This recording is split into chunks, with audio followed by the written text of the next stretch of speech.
Hey, how's it going? Welcome back to another episode of exploring the historical differences between old school RuneScape and RuneScape in 2004. If you're new to the series, check out the playlist in the description and at least watch episode 1 so you have context of what's going on. The date we're currently in-game is May 18th, 2004. But in less than 2 days, July 12th, 2025, the servers will be getting progressed forward to June 28th. 2004, which means it'll be jumping ahead a bit over a month in the RuneScape timeline. And this is very significant because it's the first time this server will be progressing forward since its release. It came out February 1st, 2025, and it was just restricted to free-to-play. They had most of pay-to-play done at the time, but they were leaving it as just free-to-play to finish up Legends Quest and give people a chance to try it out and help them find bugs. So as a little timeline, it was initially released February 1st as free-to-play only, and they called it the beta. Then members came out on March 29th. However, when members came out, they did not jump it forward in the timeline. It was still May 18th, 2004. It always has been this whole entire time since release. However, on June 29th, they announced the date that they would be releasing the next game update, which is going to be the very first time this server has progressed forward in the timeline. It'll be going to June 28th, 2004. And they go on to say you will also see some historically significant rare items introduced over time once this update is live. And this news post came out the same day as this other one, Rare Items, and we'll go over this Rare Items news post first because it's a lot shorter. The whole point of this project is to recreate and preserve the early years of RuneScape. The live servers that they're hosting is just a way to showcase what they've been working on. They do, however, understand the significance of rare items in RuneScape's history due to their limited supply, unique backstory, and the social status that those items would give you. Authenticity is the main priority of this project, and they want people to have the exact same gameplay experience as it was during any given point in RuneScape history. That being said, they can't just go back in time and have Andrew Gower hand out Christmas crackers in 2001 in their server around the holidays, or they can't recreate the people that were duping the purple party hats in Classic, which impacted their supply and value forever. It's been a large point of contention in the community on whether or not they should add these tradable, discontinued rare items into the game, and if so, if they were to do that, what would be the most fair, or I would say authentic, but there's not really an authentic way to do it, right? So if they were to add them, what would be the most fair way for them to do it? They can't make them as common as bones, and they can't make them untradeable. Yeah, they say right here, no matter what they do, there is no way to add them authentically into the game. What they've decided they're going to do is that over the next 4 months, starting with this game update on July 12th, every weekend, all online players who are eligible meaning there's going to be a minimum playtime and level requirement, all online players who are eligible will have an incredibly rare chance to obtain a random pre-RS2 item by doing any action in-game. I would guess that they would make the odds scale based on how high level or how fast an action is. Like, I wouldn't expect chopping U-logs and chopping Willow logs to give you the same chance of getting one of those uniques, right? I mean, maybe it will, I don't know, we'll find out. Or maybe we won't, I don't know. I don't know if they're going to make it available to view in the source code or not. I don't know how that works. I wonder what, like, the average amount of hours would be to meet the drop rate to get one of these rare items. Because, like, say they make it, like, 200 hours to meet the drop rate, for example. Because there's 200 people online, basically, all the time, that means that there'd be one of those items coming into the game every single hour, and they probably wouldn't want it to be that common, right? So it probably would be rarer than 200 hours on average, which is kind of crazy to think about. Unless they do want one of those coming in every hour, I don't know, maybe they do. If you're the first player to receive that rare, you'll be recognized and get recorded in our server's history. And it says that there's gonna be a bounty prize pool for the first winners. I wonder if that means real world money, because just for reference, this whole server is completely non-profit. They don't make any money off of this. Everything is free to play. So I guess Pizzazz is just me paying out of his own pocket for that. The RuneScape Archive project has specifically asked me to not mention them in my videos, except to say that they are not affiliated and not correlated whatsoever with the Lost City project. I've held my tongue back many times throughout this series not talking about them, which kind of sucks because I really want to, but just know there is no affiliation whatsoever. You can just read what Pizzazz is saying about them in this bottom paragraph if you want to. Now we'll go back and check out the other post, which is a much longer one, next game update. In this news post, they're showing off all the changes that are going to be coming into the game with this next game update when they progress the server forward. What I want to do though is go through from the start, one by one, go through each of these, show in-game how it is now, and then show what the change is going to be. And then when the actual update comes live into the game in a couple days, we'll actually go in-game and try out some of these changes, do the new quests coming out, and other things that we'll talk about in a bit. But one more thing I want to do before getting into showing off these changes and how they are now. The reason why they chose June 28th to be the next point in the timeline that they jump to, because that's not the next game cache. There's multiple game updates that occurred between May 18th and June 28th, but none of those caches exist. We don't have them. So that's why they have to jump right from May 18th to June 28th. And they have said many times before that when they push the live servers ahead in the timeline, it will always be multiple game updates at once, like it will be a month or even multiple months forward in the future. So, you know, they just spent multiple months to progress the timeline forward 1 month. I wouldn't then expect them to be like, okay, in like 2 weeks, we're going to have the next week's game update, and then 2 weeks later, we're going to have the next week's game update. Like you said, it will be at least 1 month, if not multiple months, batched into one when they progress the server forward. But we don't yet know what their plans are going to be for the next timeline jump. I mean, if I had to guess, it'd probably be like jump into this one maybe, because it's a pretty solid amount of updates in between. I don't know though, it's just speculation, we'll see. I'm sure we'll find out once they decide for themselves what they want to do. Remember, they are all doing this on hobbyist time. It is a passion project for all of them, so be nice to them and don't rush them, or else. Little update here with the logs. You can see I've been chopping them. I just hit 5,000 use. Currently 95 wood cutting, by the way. Let's take a look at what all the changes are going to be that are coming into the game. And for each of these changes, they have the corresponding news post. It's a link to the wiki that has the original news post from that date archived. And you could read through the whole news post if you want, but he does give a summary of the changes, or the most relevant ones at least. It looks like there's going to be 1, 2, 3, 4, 5, 6, 7. So there's 7 game updates, although within that time, there were multiple game revisions. Some of them just didn't have news posts, I guess. A lot of these revisions don't even have dates that go along with them. So, I mean, if I'm reading this right, if that's the case, isn't that so, like, mysterious how there's so much missing from RuneScape history? So this first one, I don't know if this is really going to affect gameplay that much, but new game update system. This new update system allows for partial updates to be downloaded. Models are now stored as separate files, and jingles are saved locally instead of downloaded each time. I wonder if that was useful for archiving purposes, or if that's helped in some way for that. And it says extra files are able to be preloaded on the title screen, including maps. This system is used up until May 2006, where it receives another update. And when I hear May 2006, the first thing I think of is May 16th, 2006, which is when Jagex started encrypting their map data, which means if this project does continue on to the point where they're recreating game updates from May 2006 and beyond, it's going to be a lot more difficult to recreate things, and they're going to have to make a lot more assumptions than they are doing currently with the earlier years. The next game update we have, or next news post, is Elemental Workshop Quest. The Elemental Workshop Quest is added to Sears Village, and along with that, you can see this is a very short news post. Thieving changes. The thieving stun timer is decreased from 13 ticks to 8 ticks. I showed in earlier videos in the series that when I was training thieving at the Arty Knights, because the stun timer was so long, and it still currently is until this update comes into the game, I and a lot of other people would do things in between during the stun timer, like fletching or high alking, or some people do superheating. Look how long that is. But that is going to be cut almost in half, 13 ticks to 8 ticks once this update comes in. Next news post is agility improved and bug fixes. This is what the news post itself looks like from back then. Agility run restoration scales 50% faster with agility levels, and even in osrs up until this update on January 8th, 2025, run restore worked the exact same way as it did from this update on June 8th, 2004. I believe the way this worked is that before this update, every 9 levels, so it wasn't like every level your run would restore faster, it was on intervals. Every 9 levels, you would gain a boost in run restoration, and every 9 levels, it would scale higher. Whereas after this update, I believe it's every 6 levels your run will restore faster. And when I was training agility on the account, I did a test every once in a while to see how long it would take to restore 10% run. So I do have this little bit of data from before the update. I am still 72 agility, which is an interval of both 6 and 9. That's why I stopped at 72.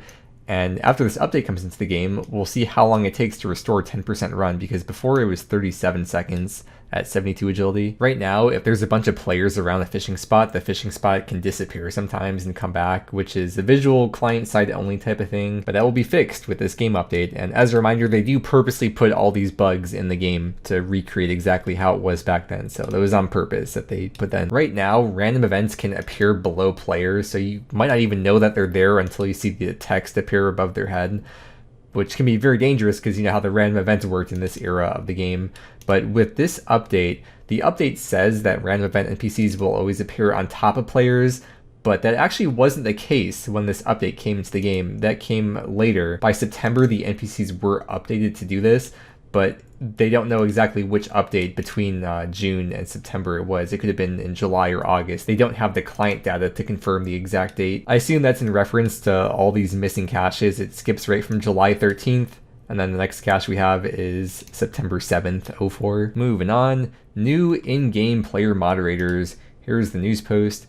And this is when they added the gold and silver crowns in the game. Gold crowns for JMods and silver crowns for PMods. Before this update, there were still JMods in the game, but you wouldn't know that they were a JMod unless you already knew the JMods names, like Andrew, for example. It says this is when they introduced player moderators into the game, although in 2004scape and this Lost City project, I believe there are currently some player moderators, but again, you won't know who the PMods and the staff members are because they don't have the crowns next to their name until this update comes into the game.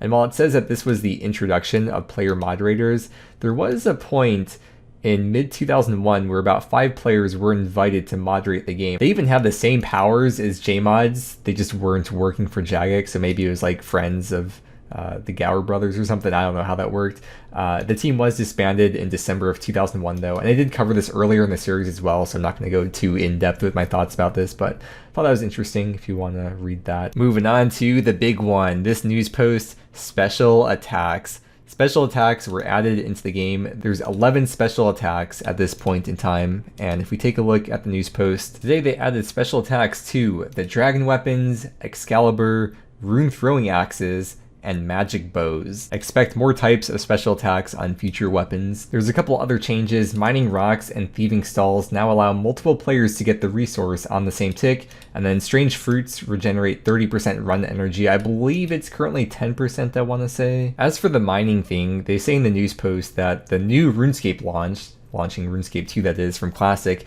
it made it harder to gain resources in competitive situations where 2 or more people are trying to get the resources at once. So I guess maybe in Classic, multiple people could get the resource at the same time. Because it says, we have now fixed it back to the old behavior where if both people are successful at the exact same instant, they'll both get the resource. I believe when this update comes into the game, it actually makes mining a tick slower, or like for certain or most types of ores, it makes it a tick slower, I want to say. So after this update, if you're to mine the same ore and be successful on the same tick as someone else, you both get the ore. And same with thieving from stalls. In OSRS, I'm pretty sure it works with stalls still, but they must have changed it back at some point for mining, because I'm pretty sure at least that you can't mine ores and both get the resource along with someone else, even if you're both successful on the same tick, right? There's one more thing from this update that is not mentioned on the Lost City news post, which is this treasure trail clues. 2 more NPC types now drop clues. The reason Pizzazz isn't talking about this in the news post is because it's info that has been lost to time and can't really be confirmed. One of the monsters is likely Ice Warriors, which they've actually already coded into their project to drop clues. The second NPC is a bit tougher to figure out, even the first one's not for sure, but the second NPC could be Hellhounds, which also have already been coded to drop clues in the game currently, but yeah, even with the research they've done, they have not been able to figure it out, and it could be one of the many things that have been lost to time. But as you can see, equip the Dragon Dagger, no special attack, Dragon Longsword, no special attack. This will all be changing tomorrow. Special attacks will definitely make PKing a little bit more interesting than it currently is. Moving past the special attacks, we have various tweaks to the game. They changed the window size with this update. makes it 765 by 503 instead of 789 by 532. And as someone who has been recording RuneScape for many years, I can confirm this is the size that the osrs client to this day still currently is, 765 by 503. And just so you can see a size reference, we're going from this window size to this window size, which maybe it's kind of hard to tell the difference. Imagine there's no like black bar at the bottom, and ignore the title bar at the top for both of these, but you can imagine it is getting a little bit smaller, and overall that should make it look slightly wider. And it says the chat box is also brighter, and if you want to compare, you can see the current chat box versus the chat box after the update. Another big one though is that this is the update where they added the white outlines for items in the inventory when you select them. Right now, when you're doing stuff like fire making or cooking, for example, it can be a little bit annoying. It's not that big of a deal and you get used to it very quickly, but it could be a little bit annoying not knowing which one of the logs or fish or whatever it was that you clicked on, like we're used to in RuneScape nowadays. Staff of Iban's level requirement was fixed. If we take a look at the news post, it says there was a bug where the Iban staff can currently be wielded at level 49 attack, I assume that is, even though the requirement is 50, and after this update it is changed to 50. But it makes me wonder, I wish I had level 49 attack in game, because I wonder what would happen if I had Iban staff equipped with level 49 attack. What would happen after this update? It probably doesn't really matter, because whatever they coded to be in Lost City may not actually be authentic to what would have necessarily happened in actual 2004 for this very specific type of scenario. But I wonder back then, at least, what would have happened. And there's some other changes in here that aren't mentioned in the Lost City news post. I wonder if maybe they don't have the info for all these and it's just lost to time forever, or maybe it's stuff that's just not worth mentioning. But either way, they fixed several cases where using two objects together only worked one way around, where the order the objects were clicked made a difference. There were a couple dig site bugs where it sometimes didn't recognize that you had the required items. They fixed a bug with the clue scroll puzzle boxes where it occasionally didn't recognize that you'd completed it, and then lots of other minor fixes and changes. And that brings us to the June 28th, 2004 news post. Lots more improvements. First thing is that the friends list for members was increased to 200, whereas free-to-play locked players can only have 100 friends. They do have separate free-to-play worlds in Lost City, and everything in this project is free, but some people have purposely restricted themselves to only playing within the free-to-play worlds, so those people will still have the cap of 100. And just like in 2004, it even says here in the news post that it is a member's benefit to have the friends list cap of 200. Next it says multiple hit splats will appear during combat. 2 can appear per tick, and 4 recent hits can be visible at once before they disappear. Here's some footage from the last day of free-to-play before they released all the members content into the game. Everyone went out into the wildy and started fighting each other, and there's no one that has 2 hit splats appear on them at once. It's just all single hit splats on each person.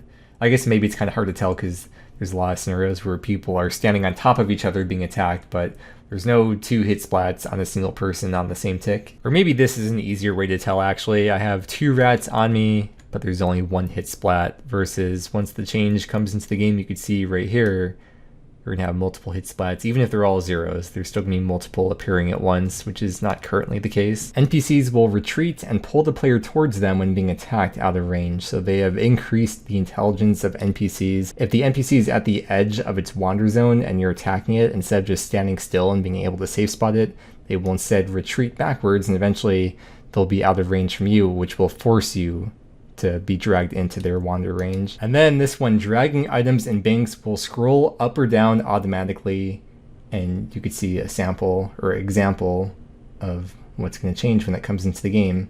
Drag it to the edge and it moves the window. Interestingly though, this change doesn't look like it's part of this update from June 28th. Remember, we're jumping forward to June 28th, but on the update for June 29th, which is the next day, which is not supposed to be in the game, this update was called Easier to Rearrange Bank. This is when they added the swap and insert options, and this is also when they added the thing where it says it's now easier to move items a long way across the bank, where it you drag the item to the top or bottom and the window will automatically scroll up or down for you. The reason why it's being added with the June 28th update that we're jumping forward to is because at the end it says this particular feature has actually been online for about a week now but wasn't mentioned before, so it's here for completeness.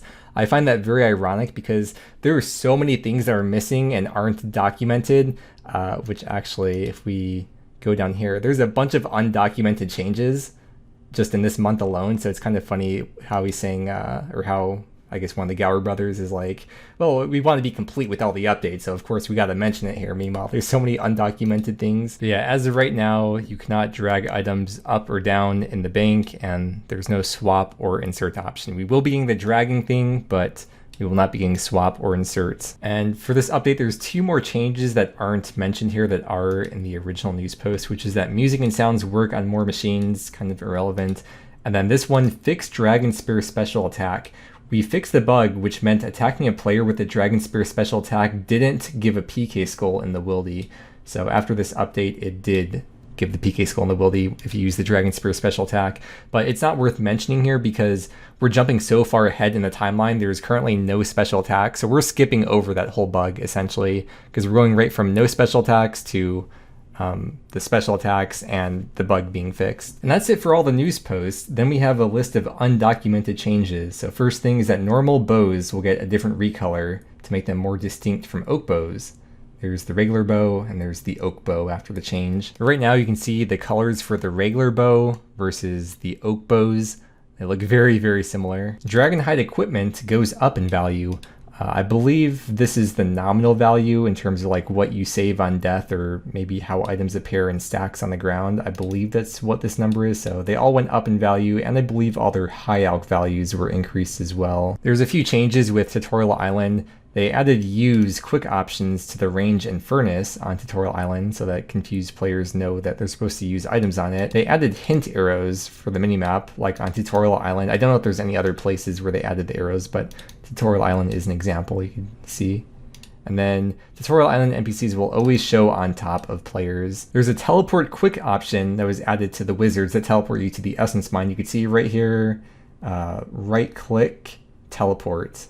And that's it. No dialogue you have to go through. As of right now, it's only talk to or trade. So you have to click talk to, 1, 2, 3.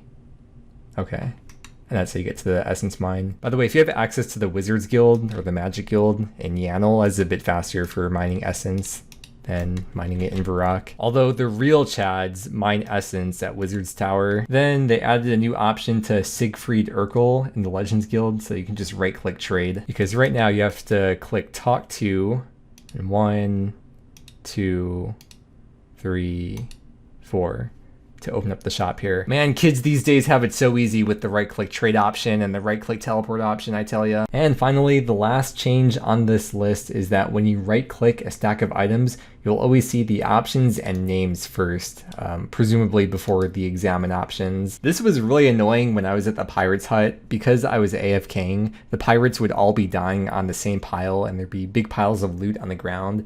And sometimes I wanted to pick up the runes they drop. I would either have to wait until there were no pirates on top of the piles so that I could left click to pick up the runes, since they were usually the most valuable items in the stack and they would appear at the top, or I'd have to pick up some of the items to remove a bunch of the right click options so that I could then right click take the runes. And that is it for the news post. Keep having fun in May 18th, 2004. It's the last time hundreds of people will play pre-specs. It's the last time they'll be hosting this live version of the game where the specs will not exist, and most people will probably not download the offline version of this game to run themselves. So for the majority of people, they will never be playing RuneScape pre-specs ever again. There is one more thing that will be changing tomorrow. I'm pretty sure they haven't said for sure it'll be this update, but I can only assume it is going to be with this update, which is the old journal. I assume the reason they didn't mention this in the news post is because this actually was an inauthentic thing that they coded into the game. Because right now you can still use the old journal to stall your run. You can see I'm not losing energy until the interface actually opens up. But this was not part of like any change they actually did in 2004. This is just an inauthentic thing that is coded into the game right now that they're going to be taken out. What if someday someone were to try to recreate the Lost City project, like recreate Lost City attempting to recreate RuneScape? You would then have to recreate all the inauthenticities that Lost City did while attempting to recreate RuneScape, and that in itself could then lead to like even more inauthenticities, where if someone were to then recreate that recreation project, they would then have to, dude, this is like imagine a game of telephone where it's constantly changing the true message. It's kind of like that, but it's also like a weird parallel universe kind of thing. God, I love Internet Archives. Anyways, I'm gonna get back to woodcutting now, and I'll see you back tomorrow, unless something interesting happens. I'll see you back tomorrow when the game update is in the game, and we could do the new quest and try out some of the other changes. Good morning, good morning. I was cooking a little bit of food because, I don't know, just finding something to fill the time, and I had eaten a bunch of food in the previous video. We got the system update coming. Oh wait, I think it's supposed to go up at 9:30, so maybe the game's gonna be offline from 9 to 9:30, possibly. Oh, today's the big day though, the last time cooking food or doing anything without the white outline around it. I forgot to mention a change that did happen during my AFK time over the last couple of videos that I never showed, but previously the bank boosts that didn't have a banker, you could left click to use them, but now you cannot left click to use them anymore. I think that was an authenticity error though. Goodbye.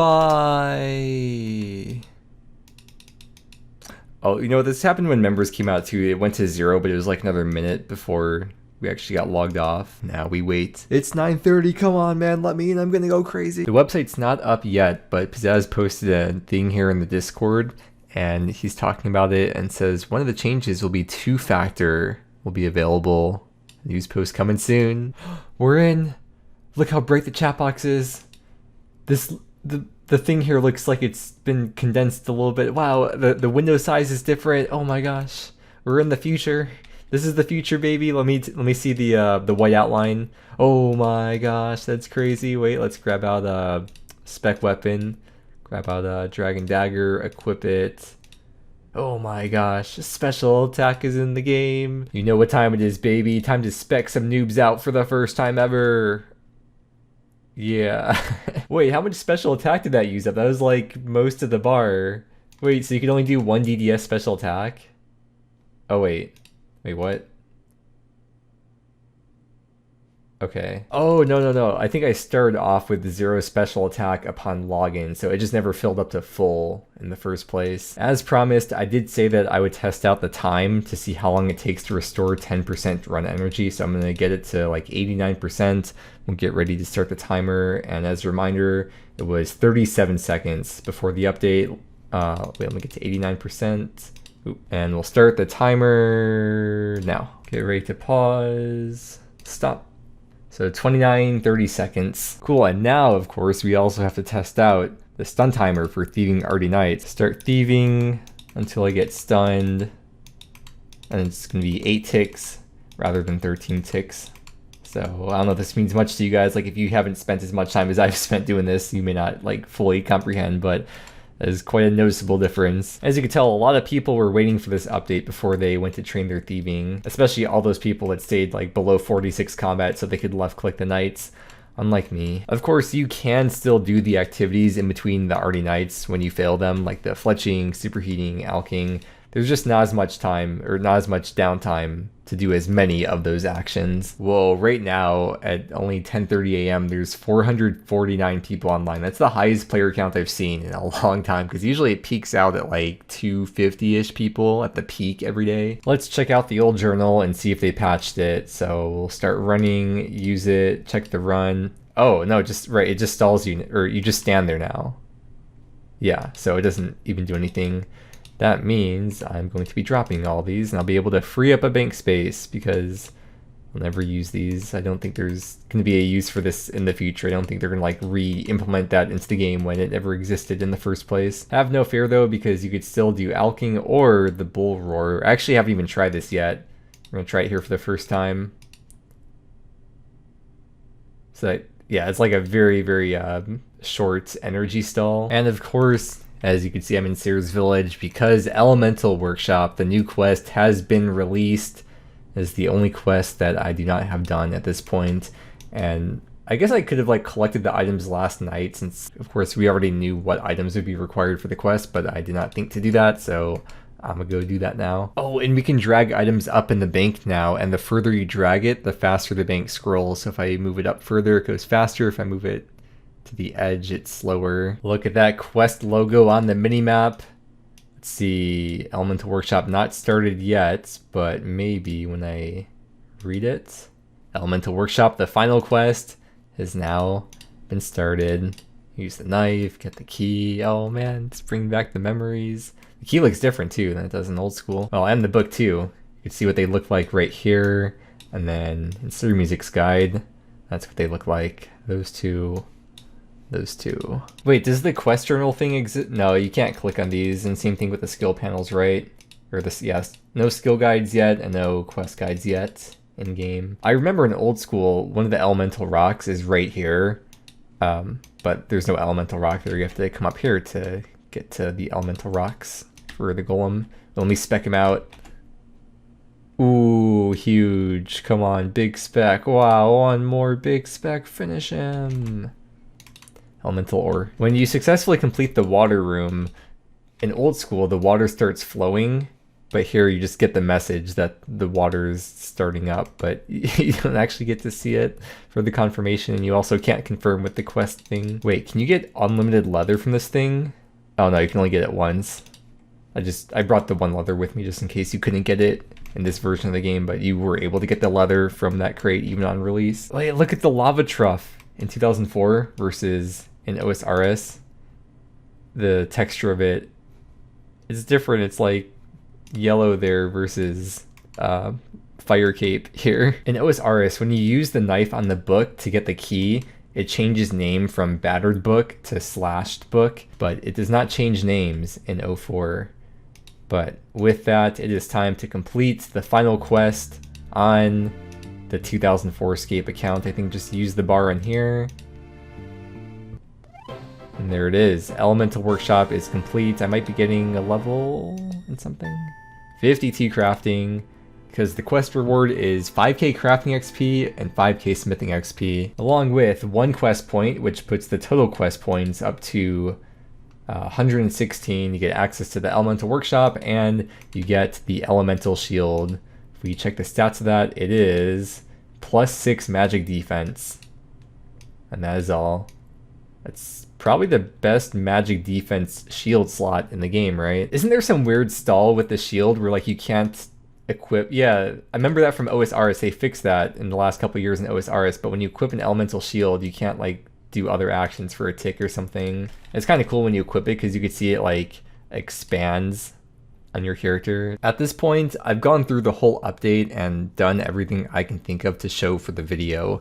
And my plan from here is probably going to be another long AFK grind until the next 04 Escape update, which I would guess will be many months in the future. So yeah, I don't plan to make another 04 video until the game jumps forward again in the RuneScape timeline. I want to give a big thank you to Pizzazz and all the other contributors who have worked so hard and continue to work hard to recreate and preserve RuneScape history forever. And if any of you watching are even remotely interested in helping contribute in some way, the Lost City Development Discord server is in the description. Anything helps, whether you're a developer or you want to learn to code, or you've maybe found a bug or something you think may be inauthentic, or if you want to share stories you remember from back in the day. Every little bit helps. Even if you just want to join and lurk around for a while, please do. As time goes on, it becomes more and more difficult to accurately recreate history as old info gets erased from the internet, old hard drives become more rare, and there will be less and less people that played during that era to give their accounts of what they remember. That's why it's so important to do as much as we can to recreate and preserve the lost years of RuneScape.